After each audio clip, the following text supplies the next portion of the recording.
Hello everyone, आप सभी का बहुत बहुत स्वागत है आपके इस फ्री ऑनलाइन लर्निंग प्लेटफॉर्म पे जिसका नाम है let's study India.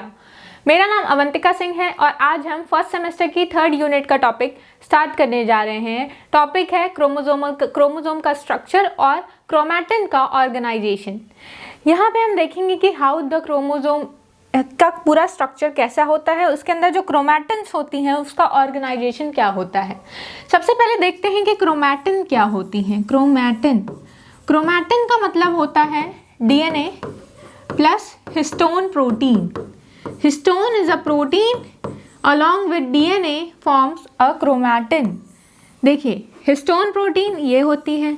Histone protein जो होती है मोस्टली लाइसिन और आर्जिनिन नामक अमाइनो एसिड से बनी होती हैं। कोई भी प्रोटीन अमाइनो एसिड के मिलने से बनती है, तो ये किससे बनी है? हिस्टोन प्रोटीन बनी है लाइसिन और आर्जिनिन के मिलने से। ठीक है, इसके ऊपर क्या रैप होता है? डीएनए इसके ऊपर रैप्ड होता है। ये जो हिस्टोन प्रोटीन है वो कैसी होती है? द हिस्टोन प्रोटीन जिसके ऊपर ये डीएनए रैप होता है वो होती है हमारी पॉजिटिवली चार्ज। और ये जो डीएनए होता है वो कैसा होता है? DNA is always negatively charge due to the presence of phosphate. जब ये पॉजिटिव और निगेटिव एक साथ क्या होते हैं? मिलते हैं, तो ये पूरा स्ट्रक्चर कैसा हो जाता है? न्यूट्रल। अब ये ऑर्गेनाइजेशन, एक हिस्टोन है उसके ऊपर डीएनए रैप्ड है, इसके बाद एक और हिस्टोन होगा हमारा, उसके ऊपर डीएनए रैप्ड होगा ऐसे, फिर एक और हिस्टोन होगा उसके ऊपर डीएनए रैप्ड होगा, ऐसे ये स्ट्रक्चर होता है।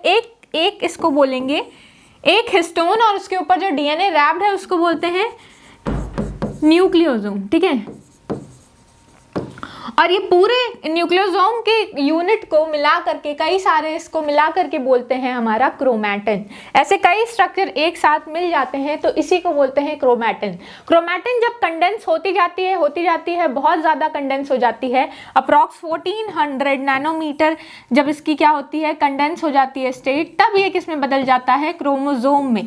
और ये क्रोमोसोम है जो मेटाफेज पे दिखता है। अक्सर क्वेश्चन आता है कि क्रोमोसोम जो है किस फेज पे पर्टिकुलरली विजिबल होता है, तो मेटाफेज पे ये विजिबल होता है। ठीक है, द क्रोमोसोम जो होता है ये स्ट्रक्चर, इसमें जो डीएनए है ऐसे हिस्टोन्स के ऊपर ऐसे ऐसे ऐसे ऐसे पैक्ड होते रहते हैं। ठीक है, ऐसे बिल्कुल कॉइल रहते हैं पूरे डीएनए, बीच में होती है हिस्टोन्स कई सारी। ठीक है, तो ये स्ट्रक्चर जब कंडेंस हो जाता है तो इसी को बोलते हैं क्रोमोसोम।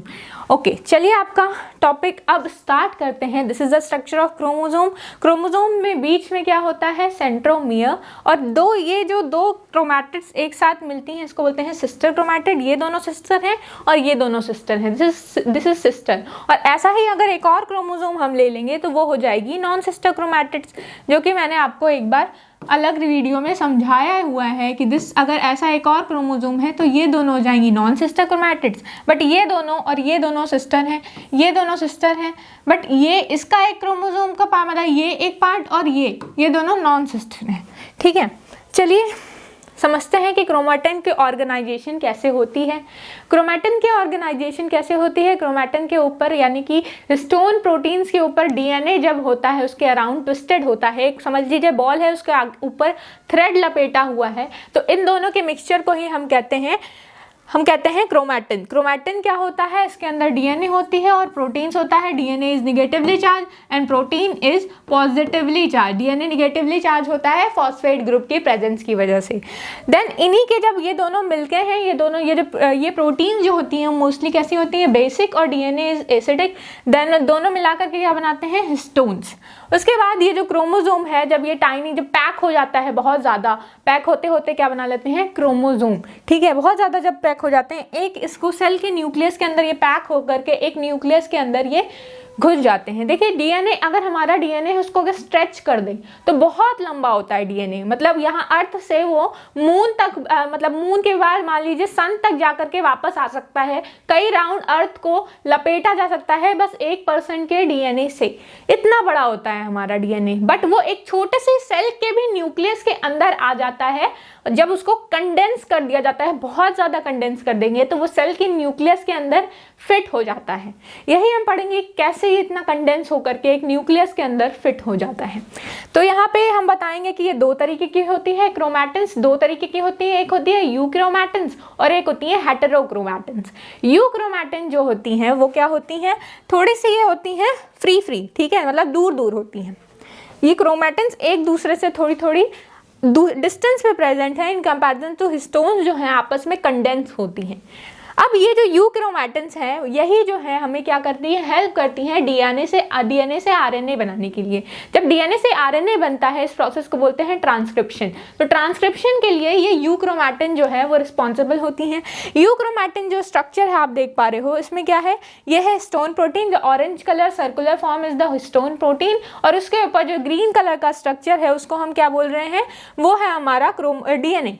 ये डीएनए इसके ऊपर पैक है ऐसे, ठीक है। फिर आगे क्या है, फिर ये पैक है। तो जब दो हिस्टोन प्रोटीन के बीच में डिस्टेंस ज्यादा होती है तो उसको बोलते हैं यूक्रोमैटिन। जब इन दोनों के बीच में डिस्टेंस ज़्यादा है, हर प्रोटीन के बीच में, हिस्टोन प्रोटीन के बीच में डिस्टेंस ज़्यादा है तो इसी को बोलते हैं यूक्रोमैटिन। और जब इन दो हिस्टोन प्रोटीन के बीच में डिस्टेंस कम हो जाती है तो इसे बोलते हैं हेटेरोक्रोमैटिन। यूक्रोमैटिन क्योंकि डिस्टेंस ज़्यादा है तो जल्दी डीएनए से आरएनए बदल जाता है, इसलिए ये डीएनए से आरएनए में कन्वर्ट होने के लिए इसी की हेल्प लेते हैं। यानी यही जो डीएनए है यही इंपॉर्टेंट है, यही क्या होता है, ट्रांसक्राइब होता है, फिर ट्रांसलेशन से एट लास्ट ये प्रोटीन बना देता है। तो यानी क्या बनता है इससे, आरएनए से फिर प्रोटीन बन जाती है। ये जो डीएनए है वो क्या होता है, ये ज़्यादा वल्नरेबल होता है इन्वायरमेंटल चेंजेस से, क्योंकि इसके डिस्टेंस एक दूसरे से ज़्यादा दूर है, इसलिए ये अगर इन्वायरमेंट में कोई चेंज आता है तो इसमें म्यूटेशन होने के बहुत ज़्यादा चांस है। इसी जीन्स में म्यूटेशन के कारण क्या होता है, कैंसर होता है और बाकी बीमारियाँ होती हैं इस जीन में, यानी कि यूक्रोमैटिन में चेंज आता है डीएनए के स्ट्रक्चर में, इसलिए ज़्यादा वल्नरेबल है टू चेंज, क्योंकि ये दूर है। उसके बाद ये जो है ज़्यादा कंडेंस नहीं होते हैं और इसमें क्या होता है, ये सेल साइकिल में जब ये कंडेंस स्टेट में हो जाते हैं, देखिए ज़्यादा कंडेंस नहीं है in comparison to heterochromatin, but इसका मतलब ये नहीं कि ये कंडेंस ही नहीं होंगे। जब सेल साइकिल के फेज में कंडेंसेशन शुरू होती है, जब थ्रेड से वो स्ट्रक्चर जो है वो कंडेंस होना स्टार्ट करता है, तब ये यूक्रोमैटिन वहाँ पे कंडेंस हो जाते हैं और बना लेते हैं क्रोमोसोम। ये म्यूटेशन के क्या है, ज़्यादा प्रोन है, यानी म्यूटेशन होने की चांसेस इसमें ज़्यादा है। उसके बाद हम देखेंगे कि हेटेरोक्रोमैटिन क्या होता है। हेटेरोक्रोमैटिन जस्ट अपोजिट होता है यूक्रोमैटिन के। इसमें दो हिस्टोन प्रोटीन के बीच की गैप जो होती है वो कम होती है, ये ज़्यादा कॉम्पैक्टली अरेंज होते हैं। ज़्यादा कॉम्पैक्टली अरेंज होने की वजह से इसमें बिल्कुल अपोजिट केस है, यानी कि यहाँ पे क्या होगा, म्यूटेशन के चांसेस कम है, ये इन्वायरमेंट से प्रोन नहीं है। इससे डीएनए जो होते हैं मैक्सिमम टाइम ये कंडेंस स्टेट में ही पड़े रहते हैं और इनसे आरएनए ट्रांसक्राइब नहीं होता है, मतलब इससे आरएनए नहीं बनता है। बहुत ही रेयर केस होता है तब इनसे आरएनए बनता है, ये ज्यादातर कंडेंस स्टेट में पड़े रहते हैं। ये डीएनए ये जो हमारा यूक्रोमैटिन है वो दो तरीके के होते हैं। ये क्या होते हैं, एक होता है फैकल्टेटिव और दूसरा होता है क्या, हमारा यूक्रोमैटिन जो है वो दो तरीके की है। एक होती है हेटेरोक्रोमैटिन जो है वो दो तरीके की होती है, एक होती है फैकल्टेटिव और दूसरी होती है कॉन्जिक्यूटिव। जो फैकल्टेटिव होती है उसका एग्जांपल होता है हमारा बार बॉडी। जो भी मैमल्स में, सारे मैमल्स में भी कौन, फीमेल मैमल्स में जो बार बॉडी होती है बस फीमेल्स में पाई जाती है। ये किसका एग्जाम्पल है, फैकल्टेटिव हेटेरोक्रोमैटिन का। और ये होते हैं जो हेटेरोक्रोमैटिन है इसका जो सेकंड फॉर्म है उसको बोलते हैं कॉन्जिक्यूटिव हेटेरोक्रोमैटिन जो होती हैं वो इसके कंपैरिजन में ये कभी भी क्या होती है, कभी भी ये हमेशा कंडेंस फॉर्म में रहेंगी। हमेशा कंडेंस फॉर्म में रहने की वजह से ये कभी भी डीएनए से आरएनए बनने में हेल्प नहीं करेंगी। बट जो दूसरी होती है हमारी फैकल्टेटिव हेटेरोक्रोमैटिन, ये डीएनए से बना देती है आरएनए। ये कभी मतलब ये क्या है, परमानेंट नहीं है, टेम्पररी बेसिस पे है। ये परमानेंट क्या है, कंडेंस स्टेट में रहती है, बल्कि जो फैकल्टेटिव है वो कभी कभी मतलब टेम्पररी होती है, कभी कभी इससे डीएनए से आरएनए बन जाता है। ये फैकल्टेटिव हेटेरोक्रोमैटिन हमारे बार बॉडी में मैमल्स के केस में प्रेजेंट होती है। ये जो हेटेरोक्रोमैटिन है वो हर डीएनए के अंदर, मतलब हर क्रोमोसोम के अंदर प्रेजेंट होता है। और क्रोमोसोम में कहाँ प्रेजेंट होता है, तो ये प्रेजेंट होता है या तो सेंट्रोमियर में क्रोमोसोम के, या तो क्रोमोसोम के टीलोमियर पार्ट में। टीलोमियर क्या होता है, ये जो एंड पे प्रेजेंट होता है, ये जो डीएनए यहाँ एंड पे प्रेजेंट होता है वो होता है टीलोमियर। और ये किस टाइप के होते हैं, यहाँ पे ये जो बीच में है सेंटर में इसको बोलते हैं सेंट्रोमियर, और ये दोनों हो गए हमारे एंड्स पे टीलोमियर। यहाँ पे क्या प्रेजेंट होता है, यहीं पे होता है हमारा हेटेरोक्रोमैटिन प्रेजेंट। बाकी वो पूरे क्रोमोसोम के स्ट्रक्चर में प्रेजेंट होती है यूक्रोमैटिन। ये जो टेलोमेरिक क्रोमैटिन है वो कंडेंस ही रहती है, वो कभी भी किसमें नहीं बदलती है, वो कभी भी आरएनए में कन्वर्ट नहीं होती है, वो डेंस फॉर्म में ही रहती है। तो इस तरीके से आपका 2 टाइप का क्रोमैटिन खत्म होता है। चलिए देखते हैं आप थोड़ा न्यूक्लियोसोम्स को। मैंने स्टार्टिंग में बताया था न्यूक्लियोसोम जो होते हैं वो किससे बनते हैं। ये देखिए न्यूक्लियोसोम्स कहने का मतलब 2 न्यूक्लियोसोम है, एक ये है और एक ये है। ये बस एक न्यूक्लियोसोम है। इसमें क्या होता है, ये 4 यानी कि 4 आगे और 4 पीछे ऑक्टामर स्टेट में होते हैं हिस्टोन्स। जो ये सर्कुलर फॉर्म है ना, ये हिस्टोन्स हैं। अब डीएनए में क्या होता है ना कि हिस्टोन्स कैसे होते हैं, हिस्टोन्स जो हैं वो 4 तरीके के होते हैं मेनली। क्या है मतलब एक डीएनए के अंदर हिस्टोन जो होते हैं वो 4 पार्ट में डिवाइडेड है, मतलब वो 4 प्रोटीन से मिलके बने हैं। वो प्रोटीन्स कौन सी हैं, एक है H2A, दूसरी है H2B, तीसरी है H3 और चौथी है H4। इन सब के इसके भी 2 मॉलिक्यूल, इसके भी 2 मॉलिक्यूल, इसके भी 2 मॉलिक्यूल और इसके भी 2 मॉलिक्यूल, सबके 2-2 मॉलिक्यूल प्रेजेंट होते हैं। यानी कि यहाँ पे आगे ये 4 और पीछे 4, यानी कि ऑक्टामर स्टेट में। यहाँ पे देखिए ये क्या है, यहाँ पे प्रेजेंट है। आप देख पा रहे हैं यहाँ H2A है और H2A उसके बगल में 2 क्या है, 2 मतलब 2 इसकी प्रोटीन्स प्रेजेंट है, तो 2 H2A की प्रोटीन्स प्रेजेंट होती हैं। उसके बाद क्या होता है H2B की इधर और उसके सामने भी इधर H2B, तो 2 मॉलिक्यूल H2A का, 2 मॉलिक्यूल H2B का, 2 मॉलिक्यूल H3 का होगा, यानी H3 पीछे की ओर प्रेजेंट है और आगे 2 मॉलिक्यूल H4 के, तो आगे की ओर 2 H4 प्रेजेंट है। इस तरीके से ये पूरा ऑक्टामर का स्टेट हिस्टोन जो होता है, इसीलिए इसको हिस्टोन ऑक्टामर बोलते हैं, क्योंकि ये 8 मॉलिक्यूल से मिलके बनता है प्रोटीन के, जिसमें क्या होती है 2 मॉलिक्यूल H2A की, 2 मॉलिक्यूल H2B की, 2 मॉलिक्यूल H3 की और 2 मॉलिक्यूल H4 की। उसके बाद ऐसा ही कई स्ट्रक्चर, इसके ऊपर डीएनए जो है उसके ऊपर कॉइल्ड होता है, सर्कुलर मैनर में कॉइल्ड होता है, लपेटा होता है, ठीक है।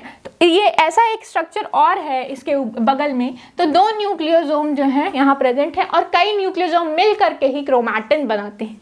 ये देखिए ये एक स्ट्रक्चर है, इसके अंदर 8 मॉलिक्यूल्स हैं और इसके ऊपर जो बेस पेयर है वो 146 बेस पेयर इसके डीएनए में पाया जाएगा, जो एक हिस्टोन के ऊपर लपेटा होता है। बेस पेयर क्या होता है, बेस पेयर होते हैं एडेनिन, थाइमिन, ऐसे करके पूरी 146 बेस पेयर्स प्रेजेंट होते हैं, ठीक है। तो कौन से होता है डीएनए के अंदर, तो होती है एडेनिन। एडेनिन के साथ साथ क्या होती है, एडेनिन के साथ पेयर बनाता है हमारा थाइमिन, ग्वानिन के साथ पेयर बनाता है 3 हाइड्रोजन बॉन्ड से साइटोसिन, और क्या होता है हमारा फिर से साइटोसिन और थाइमिन, तो ये भी इसी तरीके से पेयर बनाते हैं, बिल्कुल ठीक है। ये हाइड्रोजन बॉन्ड है। ऐसे ही ये जो 4 है, ऐसे 46 बेस पेयर, 146 बेस पेयर इसके ऊपर लपेटे होते हैं, ठीक है। बस एक हिस्टोन के ऊपर 146 हैं, ऐसे कई हिस्टोन्स हैं वो कंडेंस फॉर्म में बैठते हैं। अब देखिए ये तो हमारे ऑक्टामर हो गई, बीच में ये जो डीएनए है जो इसको लिंक कर रहा है, इसको बोलते हैं लिंकर डीएनए, और इसके ऊपर बीचों बीच यहाँ पे एक हिस्टोन प्रेजेंट होती है, यहाँ नहीं बनी है, आप बना लीजिएगा। यहाँ पे एक हिस्टोन प्रेजेंट होती है जिसको बोलते हैं H1 हिस्टोन। अभी हमने पढ़ा ना H2, H3, H4, तो H1 कहाँ गया, तो H1 यहीं प्रेजेंट होता है, this is the H1।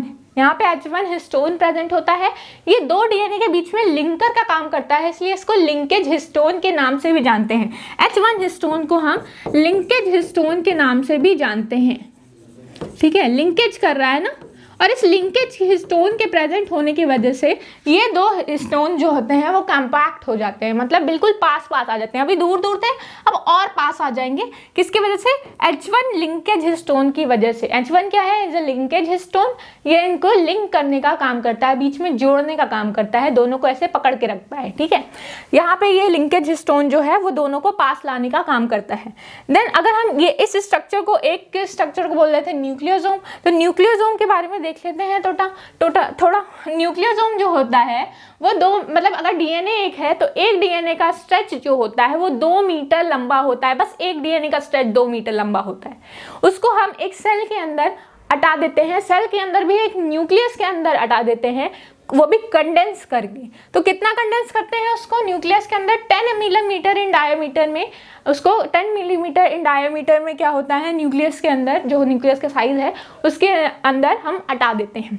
Then हम बात कर रहे हैं कि डीएनए को अगर हम भेजते हैं, उस अगर एक पर्सन की बॉडी से सारे डीएनए को निकाल ले तो वो एक बार से क्या हो सकता है, कहते हैं 100 ऑफ टाइम्स अर्थ से सन पे भेजा जा सकता है उस लंबी स्ट्रेच को खींच करके, और वापस लाया जा सकता है 100 ऑफ टाइम्स।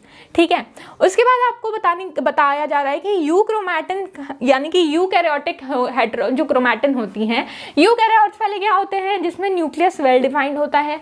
तो यूकैरियोट्स में जो होता है, जो क्रोमैटिन होती है वो फोल्डेड स्टेट में होती है। फोल्डेड स्टेट में जैसे अभी हम लोग पढ़ रहे थे ना, तो फोल्डेड स्टेट में होती हैं।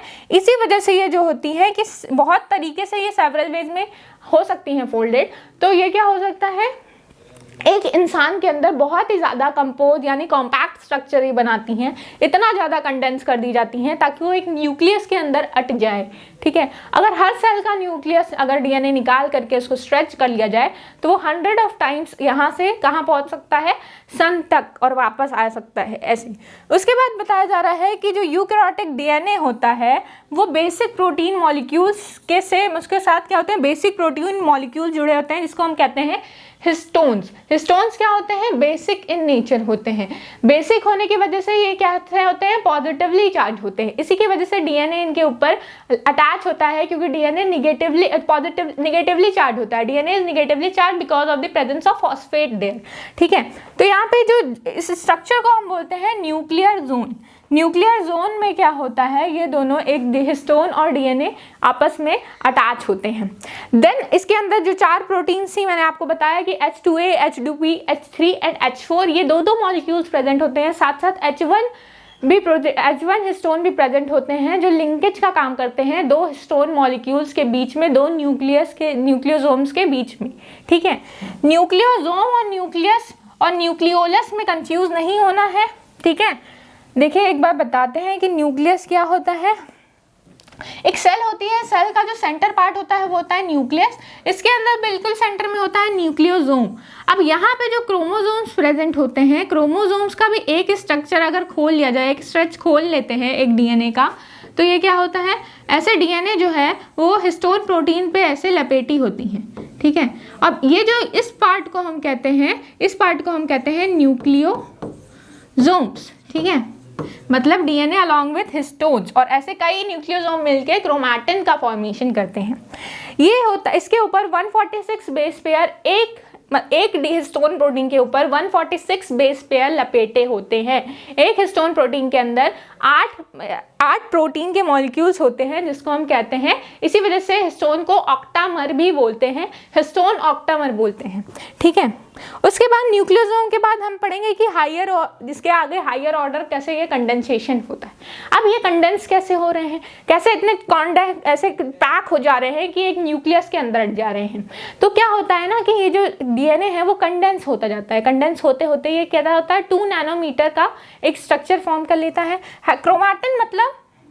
क्रोमैटिन मतलब होता है कि 2 नैनोमीटर का एक स्ट्रेच होता है। ऐसे कई न्यूक्लियस जो हैं, ऐसे कैसे हिस्टोन्स कई सारे प्रेजेंट हैं। हिस्टोन्स के ऊपर क्या है, डीएनए ऐसे है। ठीक है, ऐसे डीएनए इसके ऊपर रैप है। ये डीएनए जो है ऐसे एक को तो बोलते हैं न्यूक्लियोसोम। अब कई न्यूक्लियोसोम जो होते हैं मिला के बनाते हैं हमारा क्रोमैटिन। जो एक क्रोमैटिन का स्ट्रेच है वो कितना बड़ा होता है, वो होता है 2 नैनोमीटर, मतलब 10⁻⁹ नैनोमीटर, यानी मीटर में ये कन्वर्ट किया जा सकता है। बहुत ही मतलब माइनस में है तो सोचिए कितना छोटा है, तो ये इतना छोटा होता है। ठीक है, एक स्ट्रेच क्रोमैटिन का इतना बड़ा होता है। ये कंडेंस होता जाता है। अब ये कंडेंस होते होते कितना छोटा हो जाता है, 300 नैनोमीटर का हो जाता है। 300 यानी पहले होगा ये, इससे कंडेंस होकर के बनेगा 30 नैनोमीटर का। 30 नैनोमीटर और कंडेंस होगा तो बन जाएगा 300, देन और कंडेंस होता जाएगा, पैक होता जाएगा, सिकुड़ता जाएगा। ये इसको और छोटा ये और पास आते जाएंगे तो ये क्या इतना हो जाएगा, ये हो जाएगा फिर 700 हो करके फिर क्या होता है, एट लास्ट ये 1400 नैनोमीटर में कन्वर्ट हो जाता है। जो 1400 नैनोमीटर जो है, यही साइज जो होती है एक क्रोमोसोम के अंदर इसकी पैकिंग की होती है। यही जो होता है मेटाफेज पे आपको दिखाई देता है। यही जो है एक क्रोमोसोम में इतना कंडेंस स्टेट में प्रेजेंट होता है आपका क्रोमैटिन। ये ऐसे यहाँ पे डीएनए ऐसे रैप्ड हैं। डीएनए जो आपका है यहाँ पे है, इसमें कई सारे हिस्टोन्स प्रोटीन जो हैं ऐसे प्रेजेंट होती हैं। ठीक है, ये इस तरीके का स्ट्रक्चर होता है, कुछ ऐसे कंडेंसेशन होती है। यही चीज़ यहाँ पे लिखी हुई है कि ये 1400 नैनोमीटर हो जाता है। इसके बाद 30 नैनोमीटर से 300 नैनोमीटर और लूप्स बनाते हैं और कंडेंस होता है, और लूप बनाते हैं और कंडेंस होता है 700 नैनोमीटर। और जब विजिबल कब होता है, जब ये 1400 नैनोमीटर का हो जाता है, एक क्रोमोसोम बनाता है। और ये क्वेश्चन आ जाता है अक्सर MCQ में या किसी भी एंट्रेंस एग्जाम में कि क्रोमोसोम जो होते हैं वो विजिबल कहाँ होते हैं, तो वो विजिबल होते हैं मेटाफेज में।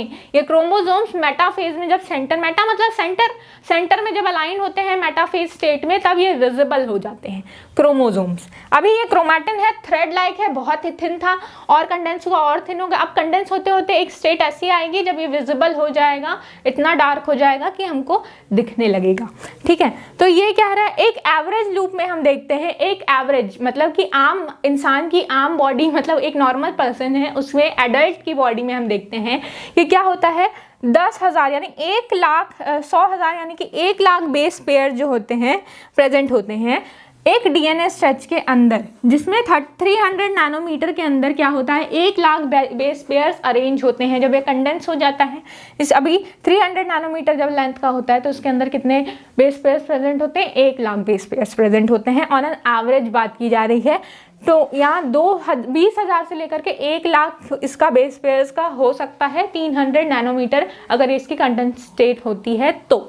ठीक है, ये लूप पे लूप बनाता जाता है, कंडेंस होता जाता है। अब अगर इसका स्ट्रक्चर देखते हैं कि किस तरीके से होता है, तो पहले हम देख रहे हैं पहले स्टेट में ये डीएनए स्ट्रेच है, नॉर्मल डबल हेलिकल मॉडल है, वाटसन एंड क्रिक का डीएनए है जो इन्होंने बताया था डबल हेलिकल होता है, डबल हेलिकल स्टेट में है। ये बेस पेयरिंग हुई है। इसमें बेस पेयरिंग होने के बाद क्या हो रहा है, ये देखिए 2 नैनोमीटर का स्ट्रेच है इस डीएनए का, मतलब इसकी डायमीटर इतनी है। फिर ये क्या होता है, कंडेंस होने लगता है, कंडेंस हो रहा है और पास आ रहा है, पास कंडेंस हो गया है। जैसे ही ये कंडेंस हुआ है स्टोन्स के ऊपर, जैसे ही ये क्या होता है, ये डीएनए इसके ऊपर पैक्ड रहते हैं, क्योंकि पॉजिटिव निगेटिव क्या होते हैं, अट्रैक्ट होते हैं और इसके ऊपर ऐसे पैक हो जाता है और मिल करके ये न्यूट्रल बॉडी फॉर्म करते हैं। पैक होने के बाद ये जो स्टोन्स हैं वो लिंकर हिस्टोन्स के द्वारा अटैच होते जाते हैं। लिंकर इनको और पास खींचते जाता है, कॉन्स्ट्रिक्ट करते जाता है, इनको एक दूसरे के पास ले आता है और ये क्या होते हैं और कंडेंस स्टेट में चले जाते हैं। जैसे ही ये कंडेंस होने लगते हैं, कंडेंस होते होते एक बार क्या होता है, बिल्कुल अरेंज होकर के एट लास्ट ये एक क्रोमोसोम का फॉर्मेशन कर लेते हैं। क्रोमोसोम ये ऐसे, ये देख रहे हैं आप पूरा कि ये खुलता गया है, इसको खोला गया है और यहाँ पे बताया गया है कि इसमें हिस्टोन्स हैं। फिर हिस्टोन्स में से भी डीएनए को अलग करके दिखाया गया है किस तरीके से इनका कंडेंसेशन होता है। 30 से कैसा होता है, 30 नैनोमीटर से 300 नैनोमीटर, देन 700 नैनोमीटर, 1400 नैनोमीटर, ऐसे इसका स्ट्रेच जो है घटता ही जाता है। तो इस तरीके से क्या हो रहा है, इसकी साइज जो है रिड्यूस होते जाती है। देन हम ये आपका टॉपिक खत्म होता है। नेक्स्ट टॉपिक है आपका structure of chromosome. Structure of chromosomes में हम देखते हैं कि ये जो क्रोमोसोम है उसका स्ट्रक्चर में क्या क्या पार्ट्स आते हैं, किसने इसको डिस्कवरी की थी, क्या क्या इसके अंदर कॉम्प्लेक्स मॉलिक्यूल्स प्रेजेंट होते हैं, क्या इनका कंपोजिशन है। तो this is a normal chromosome. इसके अंदर होती है यहाँ पे 2 प्रोटीन्स प्रेजेंट होती हैं जिसकी आउटर कवरिंग बनाती हैं, इसको बोलते हैं काइनेटोकोर। ये किसकी आउटर कवरिंग बनाती है, ये क्रोमोसोम में जो बीच का पार्ट होता है सेंट्रोमियर के आउटर कवरिंग बनाती हैं। इसके पास एक क्रोमैटिन ये है और दूसरे क्रोमैटिन ये है। ठीक है, इन दोनों क्रोमैटिन, जब ये 2 क्रोमैटिन एक साथ आती हैं तो इनको सिस्टर क्रोमैटिड्स का नाम दिया जाता है। ये 2 सिस्टर क्रोमैटिड जो हैं वो एक ये सिस्टर क्रोमैटिड है, एक ये है। इसका एक पार्ट होता है जो एंड पे प्रेजेंट होता है, इसको बोलते हैं साइड, यहाँ जो भी टिप पे प्रेजेंट है उसको बोलते हैं टीलोमियर। ठीक है, इसके अंदर एक मैट्रिक्स फील्ड होती है, फ्लूइड फील्ड होता है, इसके अंदर फ्लूइड होता है, उसके अंदर डीएनए होता है। ठीक है, तो इसके अंदर फ्लूइड फील्ड होता है, इसको हम बोलते हैं मैट्रिक्स। इसके बाद ये टर्म दिया है कि ये सेंट्रोमियर है और ये क्रोमोसोम्स के आर्म है। ठीक है, ये स्ट्रक्चर है आपको बताने के लिए कि ये जो स्ट्रक्चर अभी तक हम क्रोमैटिन पढ़ रहे थे वही कंडेंस होकर के क्रोमोसोम बना रहा है। ये जो हम पढ़ रहे थे कि ये डीएनए है और ये हिस्टोन्स पे ऐसे रैप्ड है, यही जो है क्या बना रहा है आपका क्रोमोसोम। और ये क्रोमोसोम कहाँ प्रेजेंट है? तो न्यूक्लियस के अंदर ये जो ऐसे मॉलिक्यूल्स है ना, छोटे छोटे दिख रहे हैं, वो क्रोमोसोम्स जो हैं ये यहीं प्रेजेंट होते हैं। ठीक है, तो एक इंसान में 46 क्रोमोसोम्स होते हैं। ये पर्सन टू पर्सन जो होते हैं, मतलब हर एक ह्यूमन में, होमो सेपियन में 46 क्रोमोसोम्स होते हैं। हर स्पीशीज में ये क्रोमोसोम जैसे वेरी कर सकते हैं। फॉर एग्जांपल प्लांट्स हैं तो उनका, प्लांट्स में भी हर स्पीशीज प्लांट का मेज में अलग होगा, रोज में अलग होगा। ऐसे हनी बी में 36 हैं, हनी बी में 36 पेयर ऑफ क्रोमोसोम्स है। मेज है, मक्का है, उसमें 20 पेयर ऑफ क्रोमोसोम्स है। ह्यूमन बींग्स है, उसमें 46 पेयर ऑफ क्रोमोसोम्स है। तो हर स्पीशीज में ये जो है क्रोमोसोम नंबर वेरी करता है। तो ये क्रोमोसोम जो है, यहाँ पे ह्यूमंस की केस की बात कर रहे हैं तो एक न्यूक्लियस में 46 होते हैं in case of somatic cells. Somatic cells में ये होते हैं 2n, n represent the number of chromosomes. ठीक है, तो ये क्या है, अगर 2n है यानी कि कितने पेयर्स में प्रेजेंट हैं, तो 23 पेयर्स में यानी कि 46 हो गए। और अगर ये डिप्लॉयड की केस की बात करते हैं n, तो हो जाता है 46, तो 23, n मतलब 23, n is the number of chromosomes present in the haploid cells. तो हैप्लॉइड सेल्स कहाँ होती हैं ह्यूमन बॉडी में? नॉर्मल जितनी भी सेल्स हैं, अंदर बाहर जितनी भी सेल्स हैं हमारी ह्यूमन बॉडी में, उसमें होते हैं 46 क्रोमोसोम। बट एक्सेप्शन एक है गैमेटिक सेल्स का। गैमेटिक सेल्स यानी कि स्पर्म और ओवा में हैप्लॉइड होते हैं, 23 पेयर्स होते हैं क्रोमोसोम्स के, half number of chromosomes present होते हैं। तो ये बता रहा है कि क्या इसका स्ट्रक्चर होता है। पहले हम पढ़ लेते हैं कि क्या क्रोमोसोम का स्ट्रक्चर, इसका मतलब क्या होता है, व्हाट इज दिस, इसकी डेफिनेशन क्या है, इसकी हिस्ट्री क्या है। तो क्रोमोसोम जो होता है ये क्रोमोसोम, क्रोमा मतलब होता है क्रोमा और जोम्स मतलब क्या है, डार्क पिगमेंटेड। ठीक है, डार्क पिगमेंटेड स्ट्रक्चर। अब ये नाम कहाँ से आया कि पिगमेंटेड क्यों हो गया? क्योंकि अगर इसके अंदर पिगमेंट मालूम बाहर से हम इसको कलर डाई डाल रहे हैं तो ये डार्क पिगमेंट शो करती है, मतलब बाहर से विजिबल होती है, वाइब्रेंट इसमें डाई का कलर एक्सेप्ट कर लेता है और पूरा ये बाहर से बहुत ही अच्छे से विजिबल हो जाता है। ब्राइटली ये क्या हो जाती है, डाई, मतलब अपने आप में इसके ऊपर जब डाई की स्टेनिंग करते हैं तो कौन सी डाई से इसको हम स्टेन कर सकते हैं? जब इसके ऊपर डाई डालते हैं तो हम एसिटाकार्मीन का जो होता है सॉल्यूशन डालते हैं और ये इसके ऊपर क्या होती है, इसको स्टेन कर देती हैं क्रोमोसोम को। जब ये स्टेन करती हैं तो बिल्कुल ही ब्राइट अलग से सामने दिखती हैं, तो इसीलिए इसका नाम पड़ गया क्रोमोसोम्स। क्रोमोसोम्स में क्रोमा मतलब होता है कलर और जोम मतलब होती है body. Chroma means colour and soma means body. ये जो टर्म है क्रोमोसोम, ये जो टर्म आया वो टर्म किसने कॉइन किया था? वो टर्म कॉइन किया था वर्ल्डेयर ने। कब कॉइन किया था? 1888 में।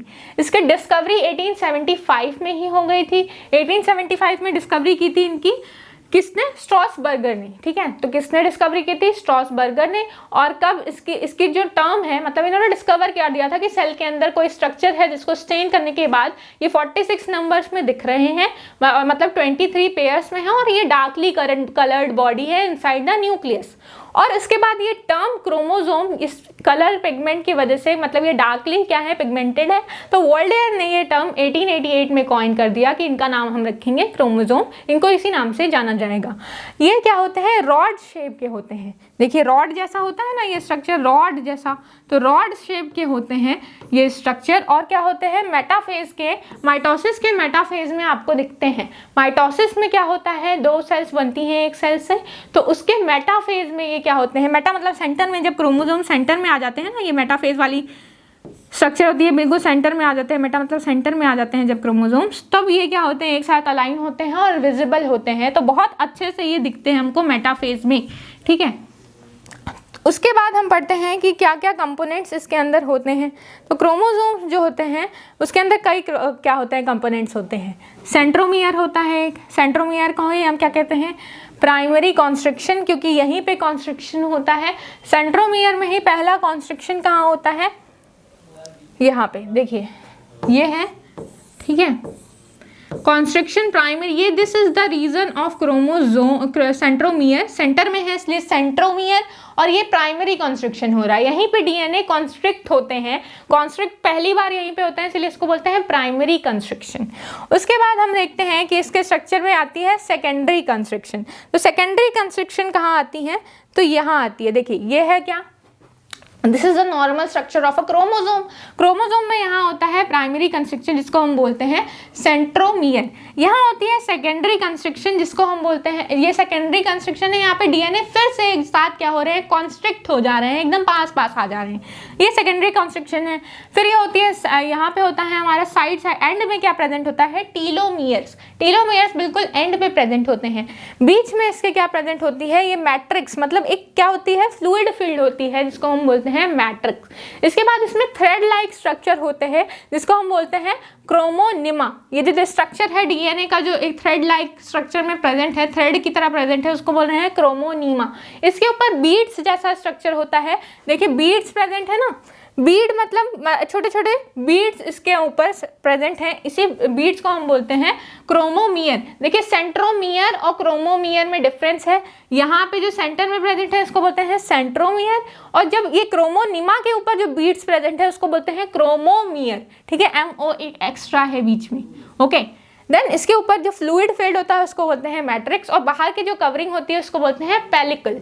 ठीक है, ये पेलिकल ये टीलोमियर एंड पे प्रेजेंट है। इस तरीके से क्या होता है, 7 जो कंपोनेंट्स होते हैं इसके अंदर 7 स्ट्रक्चर्स होते हैं। क्या है, एक है सेंट्रोमियर। सेंट्रोमियर जो होता है वो बिल्कुल सेंटर में प्रेजेंट होता है, उसको हम प्राइमरी कंस्ट्रक्शन के नाम से भी जानते हैं बिकॉज ये बिल्कुल सेंटर में प्रेजेंट होता है क्रोमोसोम के। In case of normal chromosome it is present at the centre, और सेंटर में प्रेजेंट होने के बाद क्या होता है, मतलब आपको मैं बोल रही हूँ नॉर्मल, तो नॉर्मली ये सेंटर में होता है, बट कुछ कुछ में क्या होता है कि इसकी पोजीशनिंग चेंज हो जाती है, वो अभी हम पढ़ेंगे टाइप्स में। तो ये सेंटर में प्रेजेंट होते हैं और यहाँ पे पहली बार डीएनए बिल्कुल कॉन्स्ट्रिक्ट हो जाता है। देन दूसरा है कि क्रोमैटिड्स। क्रोमैटिड्स एक स्ट्रक्चर को बोलते हैं, ये देखिए एक स्ट्रक्चर जब इसका प्रेजेंट होता है ना तो इसी को बोलते हैं क्रोमैटिड। और इसके बाद जब ये 2 स्ट्रक्चर बनाती हैं, देखिए दिस इज द क्रोमैटिड, ये नॉर्मल है, ये क्रोमैटिड है, एक 2 क्रोमैटिड मिलके बनाती हैं सिस्टर क्रोमैटिड्स। ये दोनों हो गई सिस्टर क्रोमैटिड्स, बहनें हैं। एक हो गई क्या, एक हो गई क्रोमैटिड।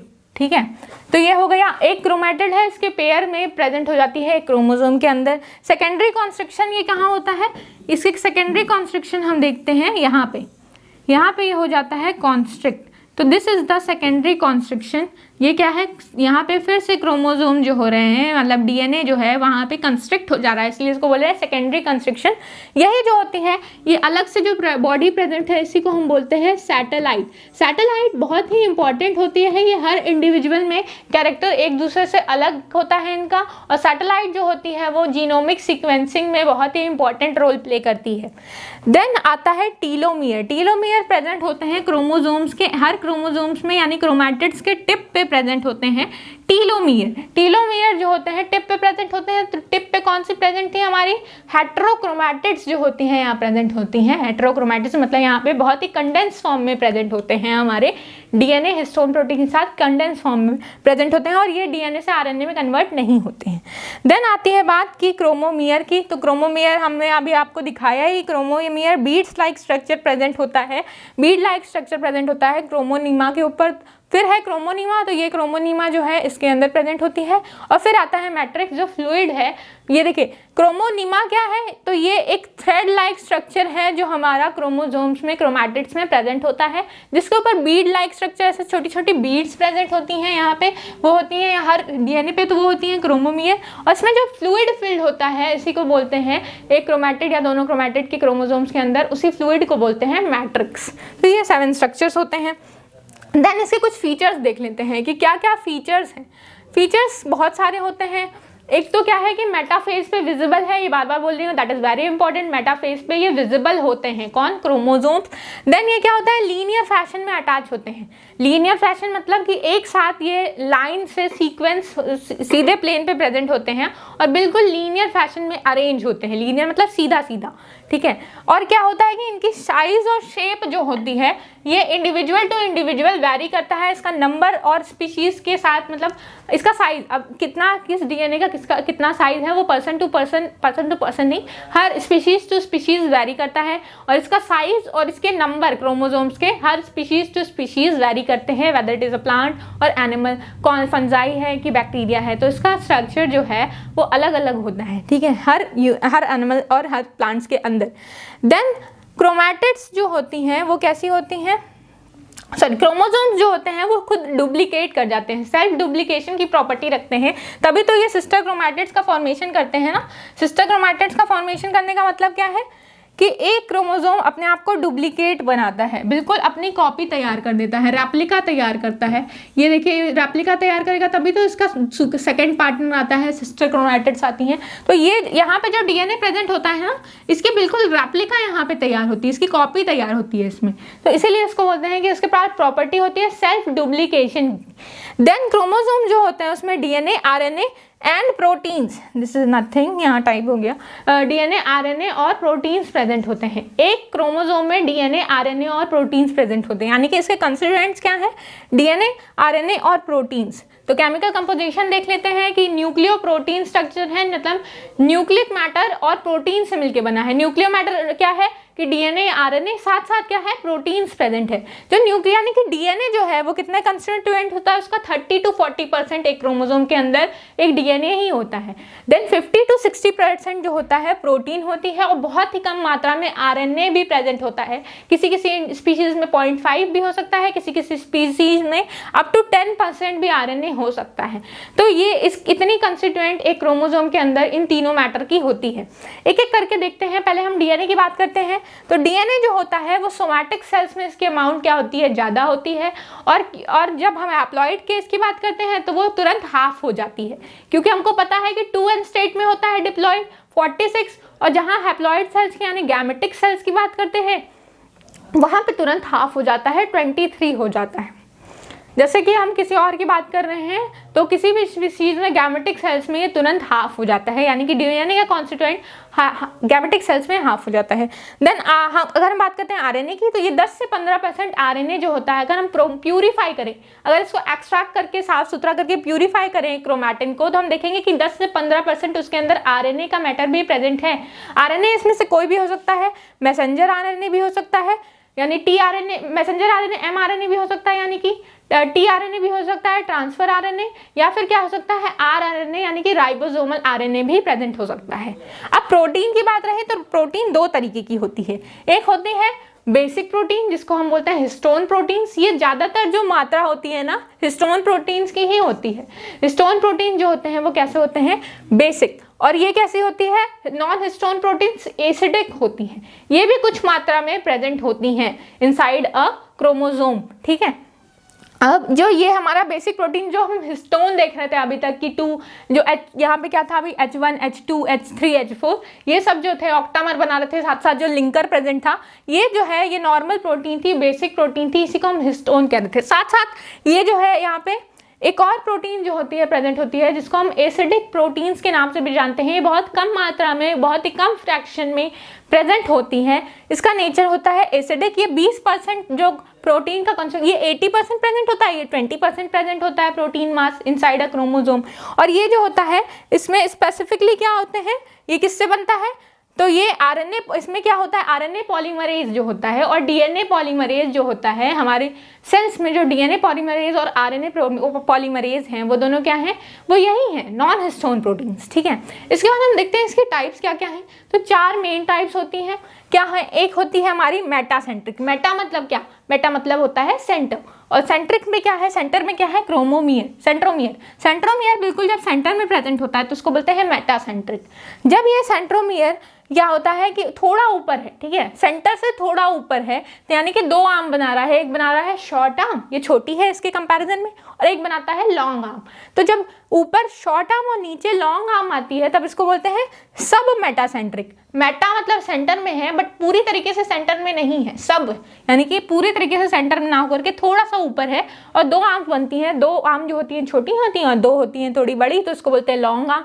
देन होता है हमारा एक्रोसेंट्रिक। एक्रोसेंट्रिक मतलब होता है एट द टॉप, एक्रो मतलब होता है टॉप, तो ये थोड़ा टॉप पे आ जाती हैं। ये होता है इधर शॉर्ट आर्म बनता है और यहाँ पे लॉन्ग आर्म बनता है, मतलब इससे भी थोड़ा और ऊपर चली गई, अभी बिल्कुल सेंटर में और ऊपर एकदम टिप पे पहुंच जाएंगी लास्ट स्टेज। तो यहाँ शॉर्ट आर्म और ये क्या है, लॉन्ग आर्म जो होता है वो बहुत लॉन्ग होता है। शॉर्ट आर्म थोड़ा सा जो पोर्शन होता है वो सेंट्रोमियर के ऊपर प्रेजेंट होता है। देन आता है आपका टीलोमियर। टीलोमियर में बिल्कुल ही ऊपर, टीलोमियर में बिल्कुल ही क्या होता है, टॉप पे, मतलब बिल्कुल ही क्रोमोसोम इधर उधर नहीं होता है, सारा का सारा क्रोमोसोम सेंट्रोमियर से नीचे की पोजीशन पे अटैच होता है। मतलब ये क्रोमोसोम जो होता है एक ही आर्म मतलब होती है ना, शॉर्ट आर्म होती ही नहीं है, पूरा centromere at the tip present होता है। अभी तक टीलोमियर ऊपर प्रेजेंट था ना, अब सेंट्रोमियर टिप पे आ गया, तो ये सेंट्रोमियर जो है वो टिप पे आ गया है, तो इसी को हम बोलते हैं टीलोसेंट्रिक। ठीक है, इसी के साथ आपका टॉपिक खत्म होता है। मिलते हैं नेक्स्ट वीडियो लेक्चर के साथ। टिल देन पढ़ाई करते रहिए। Thank you very much.